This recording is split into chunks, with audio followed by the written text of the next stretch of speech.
Hello, everyone. Dr. Allen here, and welcome to Education 523, graduate level course. Hopefully, everyone that's listening to this is a graduate student, should be MAT and or part of our CNI curriculum instruction program.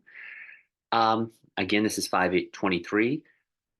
The purpose of this video is to kind of give you an overview of the class, our syllabus, and I do want to talk about week one. A few things just as far as the setup with this class. Again, we are an online asynchronous course, so we have no meeting time. With that being said, I do like to record weekly videos that I post up just to help out. I will be the first to admit I do try to do these in 1 to 2 takes. So there might be a little babbling, there might be me coughing. Heck, one time I had my cat jump up on the computer if I'm recording at home. I do apologize for any of that. I figure I would probably mess up in the classroom, so if I mess up on the video, it is what it is. But with that being said, the real purpose of this is to help. I will say this though, I will try my best to keep these videos as short as possible. Usually during the regular sessions, I try to keep them to 20 to 30 minutes. I will do my best to maintain that for this video also. But since I'm going to be going over the syllabus and a little bit of week one, content, it might sneak over a little bit, but I'll do my best to keep it at 30 minutes. Also, just in case I didn't say it in any of that, we are a 7-week course, and that means we have a lot to cover in a short amount of time. But I'm also not in the business of trying to make everyone's life difficult by overloading you week to week. I try to basically have 1 to 2 things due each week. This week it's just going to be a discussion board, 2 discussion boards actually, just to kind of get everyone into the flow. And then I'll make sure on all these videos to kind of cover what the assignments that are due, if there's anything kind of quirky with any of it. Nothing should be too out of the realm of craziness, but still. With that being said, I want to go over the syllabus and kind of talk a little bit about the first week, readings, things like that.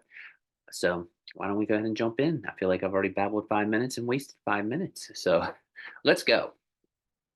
All right, a few things. This is general nuts and bolts, but just in case everyone needs to know, we are in Education 523. Those are my office hours. Just a heads up, email me anytime. I will call. I know most people in this class may already be in the classroom, or you may be student teaching. I understand that during the day sometimes it's a little tough. Tuesdays, just to give you a heads up, I do have an evening class. So if you really need to see me face to face or come in and see me and you are working, Tuesdays is a really good day.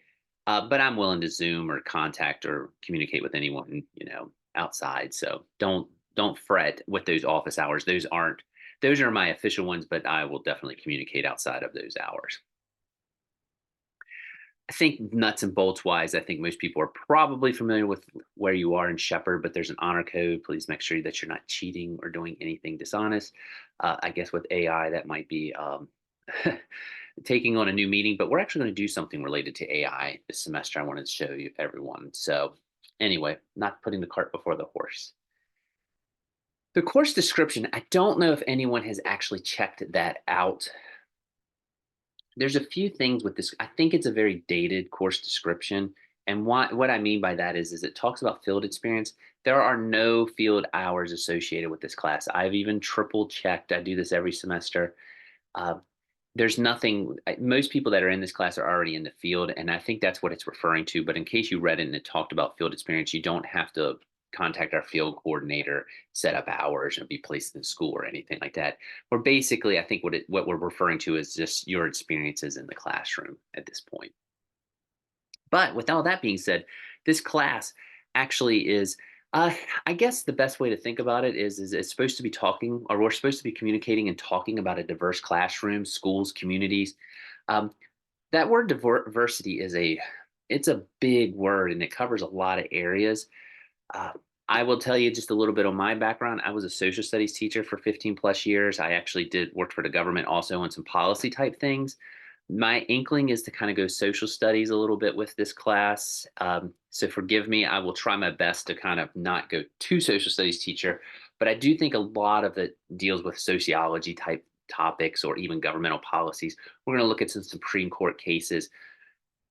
Current events, things like that, issues, mascots. I think it's really supposed to be. I've been teaching this class now for a year or two, and the things that it seems like most people want to talk about are more current events and topical type things.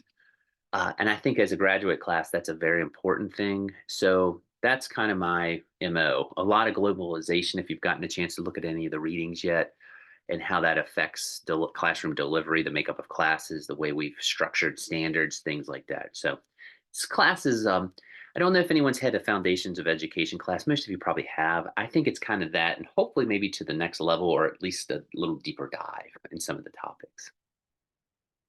There are two course materials. I have to admit, I go back and forth, but I do like having textbooks for the class just to kind of give us a home base, so to speak, especially with this being an asynchronous class.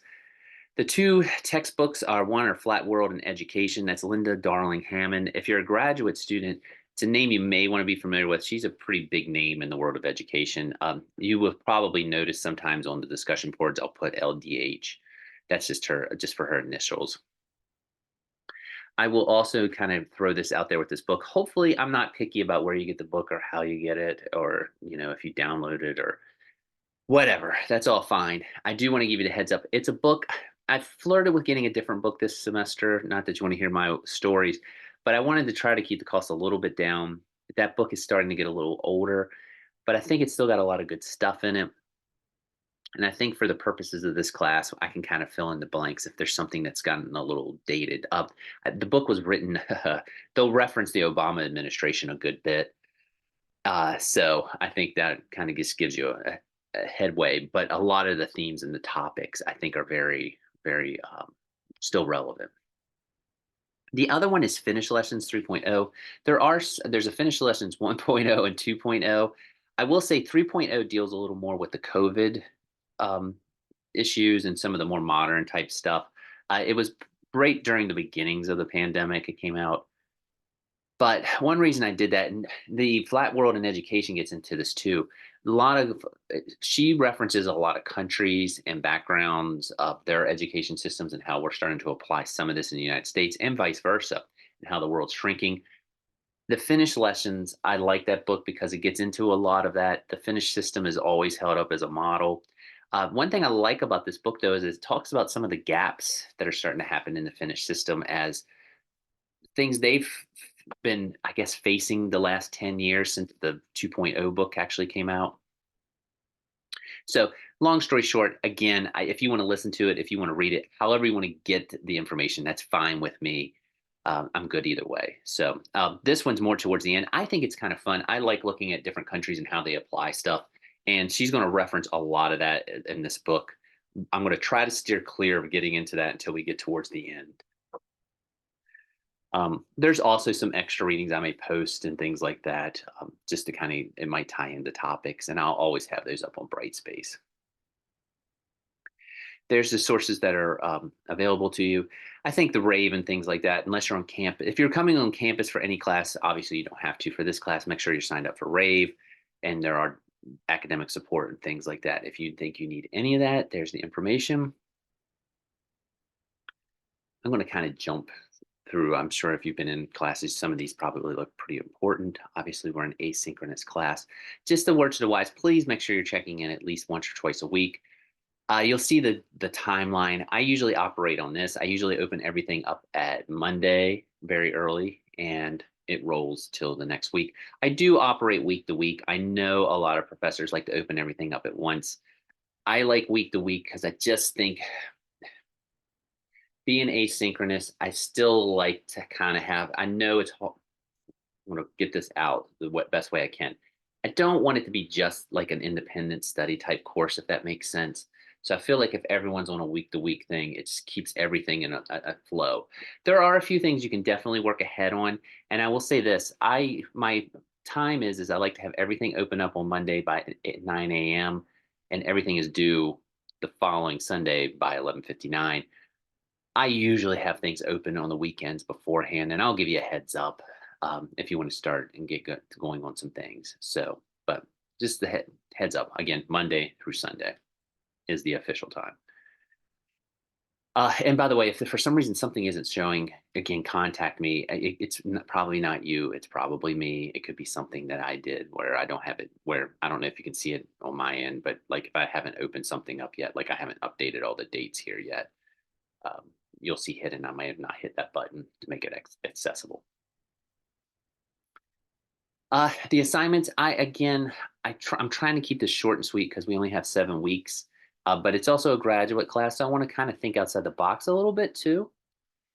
We do have discussion boards. We will have 4 topics or issues related to flat world education. I'm more into quality versus quantity, if that makes sense. Um, but most people feel comfortable having a word count, and I don't blame them. So I at least 200 words is what I'm shooting for at a graduate level. Usually for my undergrads, I shoot for 150, 200 at least for graduate. Um, they'll relate to that. They'll relate to the book Flat World in Education now. The other assignments will relate more to the finished lessons. Also, we're going to do something. I don't know if anyone's familiar with Howard Zinn. I won't get into a lecture about him now. He's someone that he's into diversity and integrating things into all the subject areas. I will admit, as a social studies teacher, again, he does a lot with history and the way that that's presented in civics lessons, but he also has stuff that's related to science, related to math, related to health education and such. There's a site, and we're going to talk about resources that might be on there. I'm a big proponent of tools in the toolbox. So, as much as I love talking about all this stuff, I also hope that maybe some of it might be practical for you to use in the classrooms. And so, we're going to do a little site. The Zim project has tons of resources, and we're going to do a little bit of a resource dive into their site and some things that you might be able to use. Big thing for this class is actually the action plan. I'll talk a little more about that as the weeks go on, but basically just to kind of give you an update or an overview of what that is. You're going to create a plan related to your school or potential schools and ways that you can increase student diversity, faculty diversity, staff, getting the community involved, facilitate achievement access of underrepresented students in your school. Um, Ways that you can collaborate and maybe bring in more diversity into the schools. I have had people ask that they can do this based on their own classroom and maybe not just the school. I've never had a problem with that. I think the best way to think about it is the school as a whole. But if you do want to look at it as just strictly your classroom, I have no problems with that. I think the more important thing is just to be thinking about these topics. And if you're doing it in your classroom, you're doing it in the school. But again, it means school, but if you want to get a little narrow or more narrow focus, that's fine. As we kind of wrap up, one of the last assignments is going to be something with the Padlet on the finished topics. We're going to do something related to a country. You'll do a little research project. I'll talk again. It'll be in one of these videos, a little more detail about what that assignment entails. Um, but the finished lessons actually outlines 10 things for schools to be more diverse, more collaborative, things like that. So I wanted to do something related to that. And also, we're going to make a portfolio related to Supreme Court cases and maybe uh, how those relate to diversity and things like that. And again, that's going to be a weekly assignment. I don't think any of these outside of the action plan is something that can't be done in a week with just a few hours, hopefully. The action paper is going to take a little more time. And again, I'll talk a little more about that as it goes on. There's 500 total points in this class. There's the scale. Hopefully, it's pretty straightforward. Again, I, I, I don't want to overload anyone, but I also know some of these are going to take a little bit of detail because we are still a graduate course, but we'll get there. And if anyone's having trouble with time or anything like that, just email me. I would much rather you be honest up front and tell me, hey, I'm running a little bit behind than to kind of be reactive.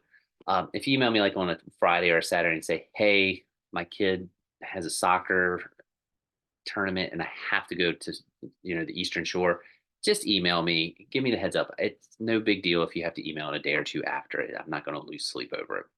So, but again, just be proactive if you could and not reactive. There's the outline of our course.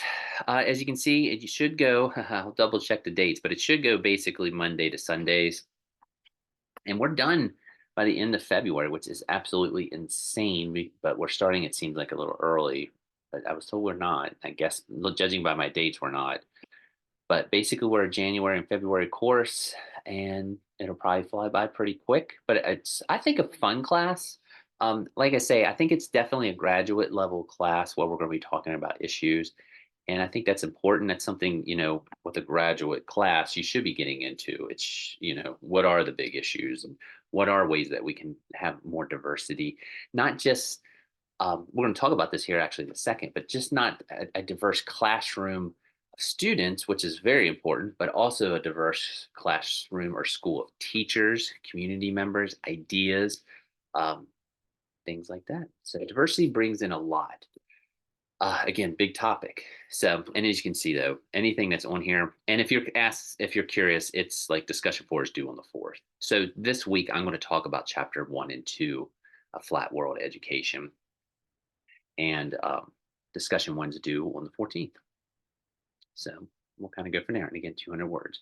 I try to send out reminders and things like that too. So if you do need to withdraw from this course, because again, we are a 7 week or first half of the semester course, you need to have full withdrawal is by the 9th of February. And I think that's it. The rest of it is our alignment. So that's the syllabus. Again, contact me if you have any questions on that. But again, I've said this a million times, but since we are kind of a quick course, so to speak, I think it's important that we at least initially jump into some of the early parts of the reading. This is what's due this week, but I'd like to kind of give a highlight of some things you might want to look at and expand on. So let me go ahead and hit this. I will have everything posted up here. I will send this out via email also, but today we're going to do course introduction, which I think we kind of did, um, and our goals, which is basically just to work on diversity, ways that we can make our classrooms more diverse. We're going to do a little bit of an overview of chapter 1 and 2 of Flat World Education. I think it's important that we actually define or at least talk about what diversity is, or at least I tell you what I view diversity as. Really, the major things that you have to do this week, though, is just check out the course. Make sure you have the materials. Read Flat World Education. I will say this: if you're a Kindle person, it is on Kindle. Actually, I have it on Kindle because I usually read it in the evenings. I'm rereading it now. I'm recording this. Well, you can see it down there on my screen on December 18th. So I'm actually just in the mix of. I reread chapter 1 and 2 last night. The only thing that I have it on here, and I should probably go ahead and post this on there. Let's see if I'm quick enough to do it. It says discussion 1, look over syllabus, and it also should be provide an introduction, just in case we have to, just so everyone knows who's in the class and everyone's background. It helps me out a little bit too. There's a video. I'll just go ahead and tell you real quick who I am to save you the hassle of rewatching multiple videos. But again, Dr. Allen, I'm actually the coordinator of social studies here at Shepherd. I'm also the director of teaching and education. That's just basically coordinating faculty trainings and things like that. This is actually my 5th year at Shepherd full time. I was an adjunct before, taught social studies for about 15 years. I've done some community college teaching and history. Before that, I actually did government policy. I mentioned that before. I actually was a trainer. So I've got different perspectives. Like I say, the policy stuff kind of interests me, and I taught that for a long time. That was all mostly to adults and recent college graduates. Did that through the government. So, but social studies was my first love. Like I say, I did that longer than anything. It's still what I fall back to. It's what I think of myself. It's what I was doing when I came to Shepherd. I actually went and did the policy training thing. Missed teaching social studies so much, I ended up coming back to it and doing it another 10 years. So, with that being said, that's a little about me. Just also trying to think. Live between Martinsburg and Shepherdstown. Enjoy golfing, reading, traveling. That's pretty much my life. Running my kid around to different things. He's in high school now. I'll be very happy when he's driving, and maybe I'm starting to get gray hair. I think from all the time running around. But that's kind of me. Also, just in case anyone's curious, I think it would be very nice if everyone could put a little bit about yourself. You can just give brief intros. You don't have to write novels unless you want to, but just like who you are, where you're from. Just basically born and bred West Virginian. Um, Personally, what you teach, again, social studies, but maybe some of you teach PE, some of you might do special education, might do math. Just kind of tell us. And if you are teaching anywhere, could you tell us where you are teaching right now, if you don't mind? I guess that kind of, I have what you want to teach, where you teach, and then your field kind of answers that. I guess these are repetitive questions. And maybe some of your hobbies. I think it's always good to, we all need something to burn off a little steam. Like I say, mine's golf, eating, traveling. I do hike a lot too. Um, so anyway, excuse me. And let me see here. I'm going to jump over and I'm sorry, I'm going to drop one thing. Sorry if I'm coming back. If there was a little bit, I was starting to have a coughing spell. So hopefully it skipped that out a little bit. Um, this is our discussion this week for Flat World Education, where Linda Darling Hammond's work. Chapters 1 and 2 kind of jumps right in. It is very policy driven. I'm going to do an overview of it here in about 2 seconds. But like I say, it is a little, I have an article that talks about flat world in case you don't know a whole lot about that. She defines it, but Thomas Friedman, it was a very chic term in the early millennium, the early 2000s about the global, it's a term for globalization, I think is the easiest way to think about it, and how that she's looking at it, how that's affecting education. And I'm kind of already getting into my talking points a little bit, but what she's trying to get into a little bit with that is, we're getting away from memorization and things like that. If you're teaching, you probably hear this stuff all the time, but getting away from just rote information and trying to bring in more critical thinking.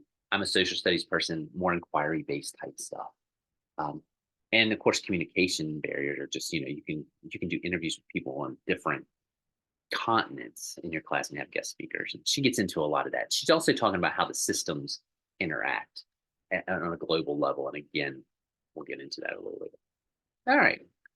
I will do my best every week. I was going to do PowerPoints and all this, but I said I'd keep it as straightforward as I could. I always type up notes. So I will post my notes if you want to check them out, and forgive typos. I try to catch them, but a lot of times I do it as a stream of consciousness. Um, I have two this week. The overall is just kind of stuff I've already talked about, I think, but I did want to kind of define diversity for the purposes of our class. This actually comes from American University, and I thought it was a pretty good definition. But educational equality refers to the idea that every student should have access to the necessary resources to reach their full academic potential. There's a lot of ways that can be done.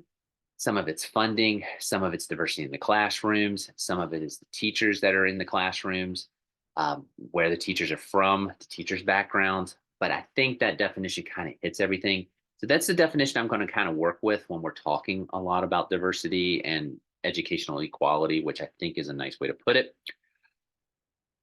This is just, again, this is from American University, just to give them the proper due. And I just kind of put it in there because if you want to check it out, and I'll put the link up to American University also with this. Um, but it actually talks about some of the things with educational equality. And these are going to be themes you're going to be seeing a lot in this class. Some of the barriers that limit students from learning in the classroom, whether it's housing, nutrition, underfunded classrooms, things that are just keeping students from fulfilling their potential. And as I think that word is actually in there. A lot of the things that you're going to hear in this class are more socioeconomic than they are anything. I think that's probably going to be something we look at more as far as diversity than maybe that just seems to be the, I don't want to say equalizer because that's what we're trying to get to, but I think you know what I'm trying to say. Hopefully. Also, there are a lot of different types of diversity. So, just to kind of be aware, there's ability diversity, which, could be physical, mental, learning disabilities. There's age diversity, which, I was actually just at a school, it was actually in Maryland, where they don't, they have grades, but students are more, they've kind of gotten rid of the concept of grades, and students are just placed how they're doing and progressing, which that's a chic thing. Actually, I think, don't quote me on this, I thought Morgan Academy in Shepherdstown actually does something similar. I could be wrong on that though. Um, gender diversity, which I think is something it's been very much in the news lately. We're going to look at some issues related to that, ethnic diversity, religious diversity. Again, very timely topic right now that's going on. Actually, maybe not, well, I think somewhat in the high schools, especially, but especially on college campuses and things like that. Uh, I will say in the flat world, she does sometimes delve into the higher ed world. I'm probably going to steer clear of that somewhat because I think we're probably more focused on K to 12 type thing. We're going to talk about higher ed in terms of teacher education programs or EPPs and things like that. I mentioned socioeconomic diversity. That's something else. I think this is probably going to be the one that's going to come up more than anything in this class. um, and also geographic diversity because look, we're going to be looking at different countries and maybe different expectations. But one thing with the geographic diversity, I have one week. I've kind of thought about this a little bit, and I think I am going to try to get it into the class. Might be a little bit poco, but I'm going to go ahead and talk a little bit about Appalachia being a West Virginia school, and I know we're on kind of the outskirts of a lot of stuff that goes on in West Virginia in terms of, the Potomac Highlands and the Allegheny Plateau and things like that. But still, some of the things that we face within Appalachia, as far as our lack of diversity, or even how people see our students, and which, I think there's stereotypes and things that kind of come into play sometimes. So, talk a little bit about that. And that doesn't just apply to Appalachia, but I just think it's more of a close thing that we might see a little more. Heck, I see it being at Shepherd, just going across the river to Maryland or to Virginia. So, uh, and again, I know we've talked a little. I'm kind of just throwing out. We're going to talk about student diversity, but we also need to make sure that we're recognized that diversity is not just limited to student population. It's the faculty in schools, it's the administrators in schools. I went to a professional development, it would have been in 2022. This always stuck with me how, like in Hawaii, um, a lot of people think they want to go teach in Hawaii because it'll be so great. And apparently, there's a high burnout rate for teachers in Hawaii because some of the issues that are faced there. Sometimes people who are from the islands have a better understanding of it, and sometimes the administrators. I'll show you some of the research on it. It's kind of interesting. It's not that they don't want to hire people. It's just, again, kind of going into this geographic diversity. Sometimes you just have homegrown knowledge, and that does help or creates connections and things like that. I've kind of babbled a little bit through that, but basically, it's people who think living in Hawaii is going to be great, and it is. But working in the schools, there's schools where the students have problems. It's not, that's their home. It's not just a vacation spot. And there's things, sometimes these connections are a little tough to make.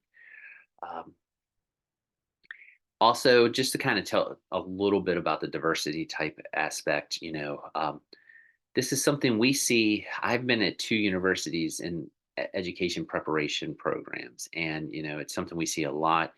Um, Most people, 80, almost 80% of our teachers are white. I don't know how else to say it. So, it's something where I think it's something we need to get our schools more diverse. Again, to build those connections and things like that. There's ways that we're looking at it. It's something at Shepherd we're definitely, I mean, these numbers kind of pan out when I think we reflect that to a certain extent. Just getting people interested in teaching.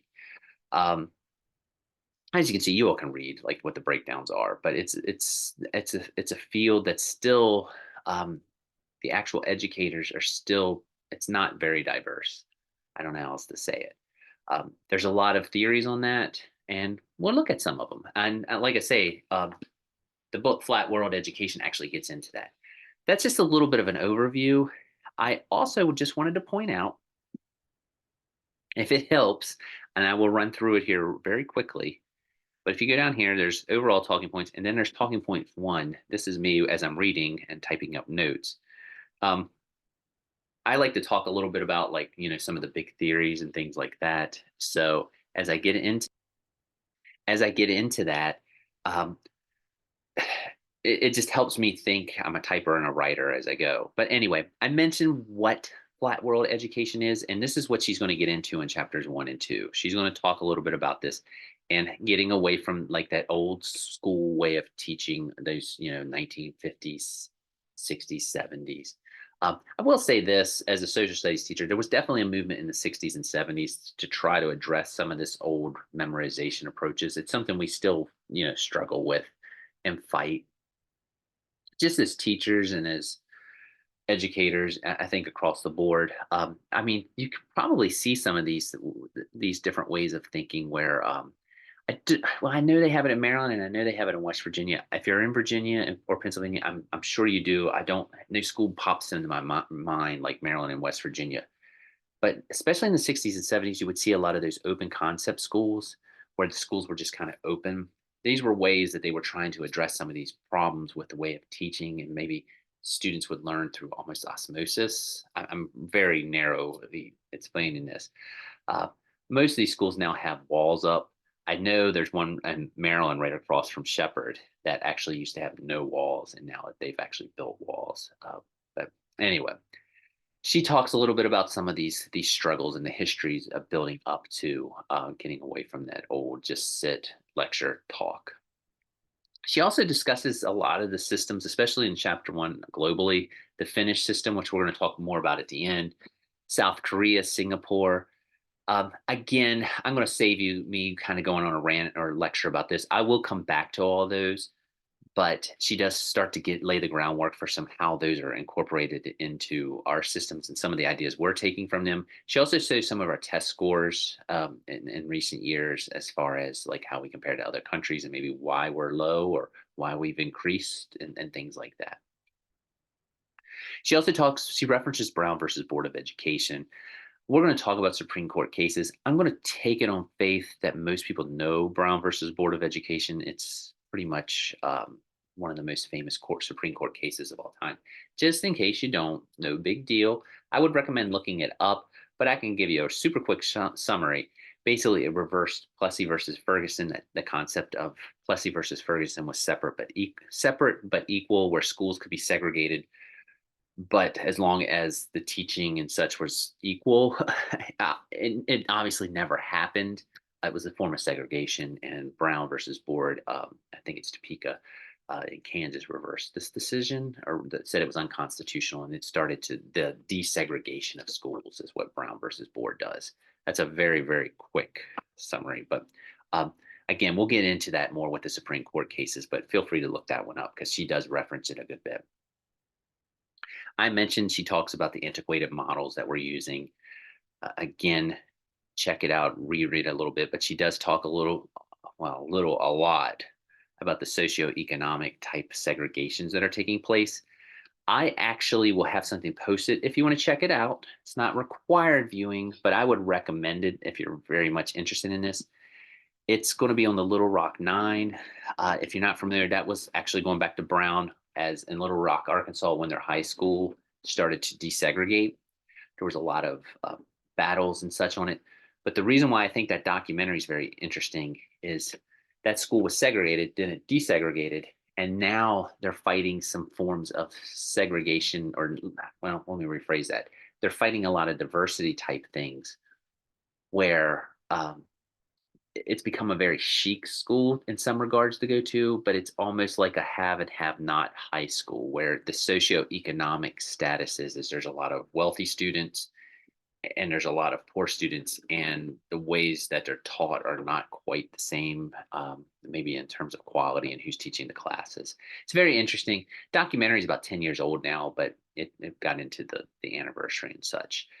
Um, Darling Hammonds also gets into tax rollbacks, fundings, the design and how school districts are laid out and how sometimes they're designed or the mapping of them and who makes up the schools um, is actually very politicized, and maybe they're trying to limit diversity in these schools, and that sometimes alters what teachers can go into these schools or where teachers want to go, and sometimes even the pay is different. So she talks a lot about that. These are things to definitely keep an eye out on. And again, she gets into this is all connected, but the socioeconomic and also how the overall like re-examinations of curriculum, teaching styles, and such has changed over the years. Uh, how there's still such a stressing on math and STEM, and how we act like that's a new thing, but it's been going on since Sputnik, back in, like, even late 50s, early 60s.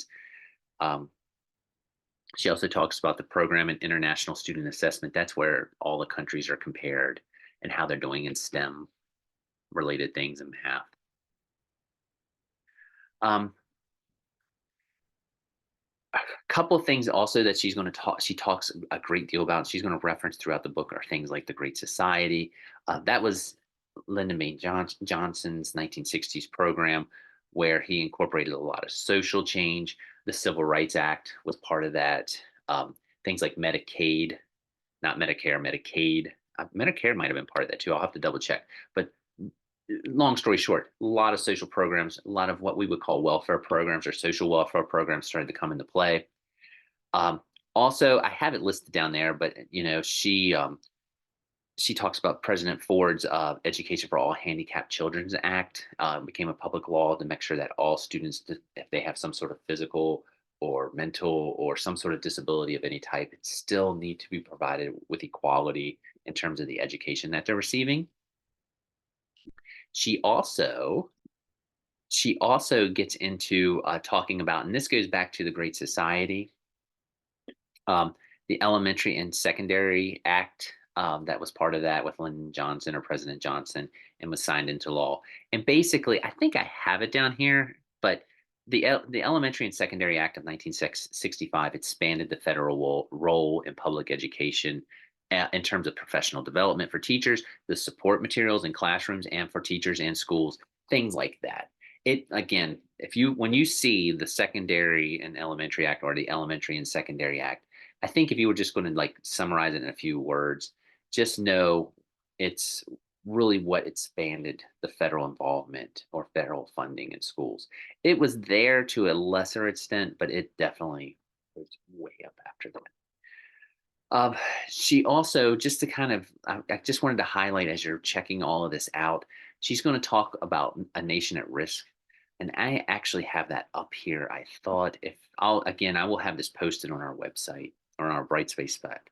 This was a report that was done in the 1980s about where our classes were or where our students were standing. It was done, and I mean, the definition's there, but it was a report to the U.S. education, about the U.S. education system. She also references, and you can tell this is where the book, you can kind of tell where it was written, post Bush, second Bush, Obama. She talks a little bit about No Child Left Behind, which one renewed the Elementary and Secondary Act, but it placed an emphasis on standards-based education, like standardized testing and things like that. It replaced what was called Every Student Succeeds Act. I know this is a little bit of an alphabet soup of terms, but just to kind of, that's why I have them on here. But this renewed this. Um, and it basically kind of altered it a little bit and tied it into standardized testing. I mentioned Education for All Handicapped Children. That was the one that guaranteed fair and appropriate education to children with disabilities. Um, Again, these are all things you just want to make sure um, you're familiar with as you're reading, or if you just need a quick guide, that's what this is for. Also, she's going to talk about Jonathan Kozol a good bit throughout this work. I don't have it italicized, but he wrote, actually, he's a very he's getting up there in years. I think he's like 90 now, but definitely in the 70s, 80s, and 90s, he was seen as someone who was really at the forefront about some of the socioeconomic, I guess, issues that were in the education system. He did a lot of work up in the Northeast. He wrote a book though called Savage Inequalities, and that gets into a lot of the lesser. It kind of gets into things that the Brown versus Board was supposed to take care of, but he feels are still problems in terms of, like, we are schools are integrated, but there's obviously a difference in what some schools, a lot in places in the urban world, are not getting, and also in places that are very rural, like Appalachia, as opposed to maybe well-to-do areas where they have access to a lot more, maybe higher quality materials, teachers, things like that.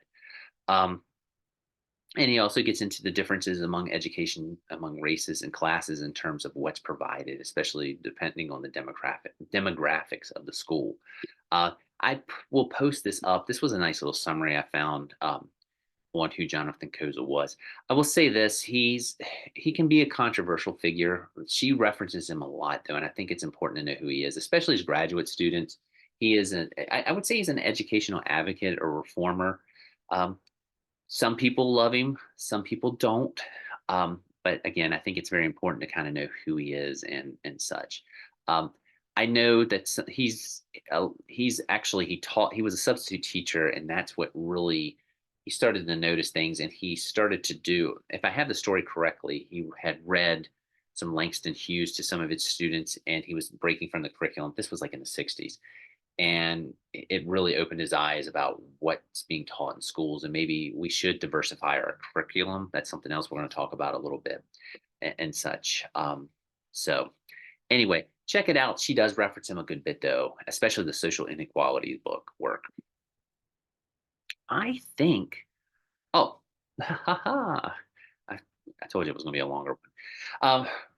Just I have this on here if you want to think about anything, but I always think about the politicalization of education, and is that something that holds us back? And that's something that if I was going to talk about discussion topic one, sometimes I think just politics in general might be our biggest thing that holds us back in education. Um, it's everything's hyper political right now, so I don't know. I mean, that's me, but I don't know. Maybe I'm thinking too simplistic. And especially in a post-COVID world. Uh, I will say this, and I tell my undergrads that I have all the time. I think the way they're teaching, I feel like I came to Shepherd pre-COVID, and I think it's a different world pre and post-COVID. And if you've been in the classroom all this time, you probably know that better than I do. Um, as far as chapter two with Linda Darlings Hammond, um, it's a deeper dive into the education system, and she kind of looks at some of the imbalance, and some of the unequal educations. She talks about high poverty levels plus low levels of social support being issues. How many resources are available to teachers and to students? Um, why aren't there high quality teachers across all communities, and sometimes they're just all concentrated in certain areas? Also talks about curriculum. I want to get into this. I just came back from a conference in Nashville, and one thing I went to a session on teaching women's history, and it was an eye opener for me. And I actually want to share some of that, like just how much women aren't included in our curriculum. That's an important thing. It's something that I actually started to really work on as I was teaching, because I definitely would fall into the presidential type things with standards and such. Um, and also, she talks in this chapter a lot about the factory, if I can spit that out, factory model design of education systems. It's almost like a Ford Motor Company, like assembly line, and that's kind of how we teach. And that's something she talks about, how we've been in that mentality really since the 1920s, and and we've never been able to fully break it. She also talks about the preparation and teacher quality debate. That's actually, when she wrote it, it was a big issue. I feel like now it obviously, it's become more and more. I don't know how many people might have been involved with the West Virginia teacher strike and things like that, but teacher pay, always a big thing. You got to pay sometimes to get people to stay in the field or want to come into the field. Um, Diversity, getting teachers of different backgrounds, so important. The training, we talked about the Elementary and Secondary Act. Get those professional developments. Want your teachers to go there, have effective professional developments. Um, Also about the requirements of being a teacher. This is something we talk about all the time in our EPP, or education program preparation program. What are we doing? Are there ways we can make it more effective? I just did a survey. It's the stuff that we're talking about especially in our undergraduate programs. We need more classroom management topics. Do we need more communication classes about talking to students and talking to parents? Um, Things like that, maybe more real world type things. Are testing or praxis needed, or is it not needed? Things like that. These are all things that are, the state wrestles with, federal government wrestles with, we as a program wrestle with. She talks about that. Um, She also again talks about classroom diversity and like if you look at the makeup of AP classes, gifted classes, and issues with tracking. Some schools we say we don't track, but do we track? If you're not familiar with that, maybe students kind of get slotted into spots, and that's kind of how they go all the way through high school.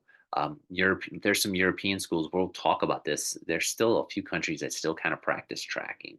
Uh, she also talks about the idea of smaller schools or smaller population schools having more success. So maybe having more small schools as opposed to bigger schools lend themselves to students knowing the faculty and things and just being able to do more in classes. I don't think any of this is actually revolutionary. It's all out there. And I think most people would probably, especially with this one, smaller classrooms obviously equal greater success, I think. But I do think that you kind of have to, it's a fine line. Like I've had some small classes, but I think you can get too small if you don't watch it. So, but I'm talking like when you're down into like three and fours and stuff like that. She highlights a lot of facts. Again, she gets into the socioeconomics and how like sometimes classes aren't equally represented. Um, she also, I like that when I put on there, this was when all things being equal, it should be noted that the quality of instruction was seen as being less quality in African Americans classrooms. And that goes clear back to, decades and socio and economic resources. And again, that's what Brown versus Board of Education was supposed to help eliminate. Um, and she talks a lot about bottom heavy courses. Um, you know, Schools where African American, Native American, and Latino American schools have less offerings. And what I mean by that is they don't offer a lot of electives or what we would call fun classes. Like when I go to a high school, I was at Spring Mills the other day. They had a Civil War history class, or maybe they have a yearbook class, or things like that. Those classes, there's learning going on in those. So maybe not. Maybe expanding it a little bit. Maybe expanding the course offerings. And again, just talking about that global gap. We'll get into that global type stuff a little bit later, but I just wanted to note it. I did put some famous people and things that you may want to be familiar with or check out as she's writing in this chapter. She did Keeping Track. That's a book on tracking. That was by Jeannie Oaks, sorry. And then WD, I always say Du Bois, but I think Du Bois, a lot of people I know say, obviously civil rights activist. He always had debates and what is best for education for African Americans with Booker T. Washington. By the way, someone who was born what is today West Virginia, Malden. I think it might have been Virginia when he was born. But they had a lot of debates about what was the proper pathway to an effective education, especially at the turn of the century. And I'm talking the 20th century. Booker T. Washington is associated with the Tuskegee Institute. So I would definitely check them out a little bit. They definitely have definitely different views on maybe the proper pathways to education and getting more diversity in the classroom, especially at the turn of the 20th century. Um, I put him on there. Dewey, I guess, is the godfather of modern United States education. If you are not familiar with Dewey, please make sure that you at least look him up. I'll put something up on Dewey, but his most famous work is actually Education and Experience. Education and Experience. Uh, she references democracy in education and how democracy is not just a governmental concept, it's a philosophical concept, and we need to practice it in our classrooms where all people are representative. I'm sorry, I said she. She references it because Dewey talks about this. You'll hear things such as the democratic classroom, and that's John Dewey. It's all rooted in Dewey. Like I say, he was at the University of Chicago, and he talked about this. He felt like students learn by doing and being more hands-on, very Piaget type approaches and things like that. Um, but Dewey, definitely check him out. I'll put a little bio up on him. I have Kozels. I'll put one up on John Dewey if you're not familiar. But like I say, definitely, if you're ever asked, John Dewey, godfather of modern education, uh, believed in a democratic classroom. He believed that students should have a say in how classes are instructed or what content is being instructed. Maybe we should be always just limited to what, I don't think a set of standards that have to be taught, or there's different ways to teach them. When Dewey was there, I think he would probably roll over if he saw the pages of standards we have now. So, Anyway, she references those. You might want to definitely check any of those out. Like I said, I just wanted to collect them. Big question that I had after reading this chapter, where in the first one it was about, as you can see, what's the big issue? I think politicization. Personally, I'm not telling you that you have to think that because that's the discussion question. You can do your own, but or you can think mine's great. But for chapter two, I think I kind of got to thinking, what makes up a quality educator? There's a lot of different aspects to it, and I think you might get different answers on that. Again, I'm a secondary person, and I know when I first finished, I used to think content knowledge was everything. I think there are definitely teaching methods and things. As I started to teach, I picked up in a year or two. I was like, wait a minute, if I can't relay this to my students, the knowledge is just sitting up here. And so, you know, that's just was a philosophical change I had. And I think you have to be familiar with teaching methods and methodology. I think you have to have empathy, things like that. Um, but again, I don't want to answer that for you. I think it's just something for you to ponder. Um, that, my friends, is the first week. Again, I apologize. I know that was a little longer than I would normally plan on going, but I will post these up every week. I hope I didn't babble too much, and I hope I wasn't going too fast, but I want to be respectful of your time if you are watching these videos. And I really just want to highlight the overviews of everything that's in the chapter. I won't be going over a syllabus each week, so I will promise to keep these at 30 minutes or less going forward. And I hope everyone has a great week. Email if you have any questions, and I will stop my sharing. Tell everyone I hope you have a great week. I'll talk to you later.